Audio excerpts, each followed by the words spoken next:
مين هيعدي لدور ال 16 في كأس العالم؟ دي توقعاتي الكاملة لدور ال 32 في كأس العالم، وفي كام مفاجأة هيقلبوا الدنيا. يلا بسرعة نشوف توقعاتي لدور ال 32. ألمانيا ضد باراجواي، أنا شايف إن ألمانيا هتحسمها.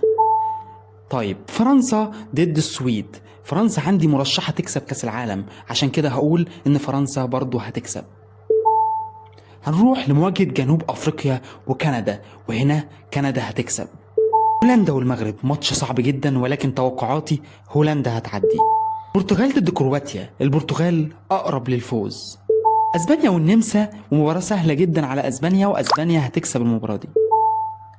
الولايات المتحدة الأمريكية والبوسنة والهرسك، وأمريكا هتعدي بكل سهولة. بلجيكا والسنغال، وهنا أول مفاجأة في البطولة، وهنا السنغال هتصعد لدور ال 16. البرازيل واليابان، وهنا تاني مفاجأة عندنا، واليابان هتقدر تتفوق على البرازيل وهتصعد لدور ال 16.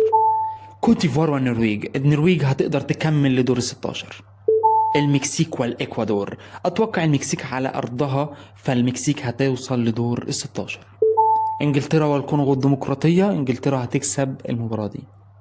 الأرجنتين والراس الأخضر، الأرجنتين هتكسب وبكل سهولة.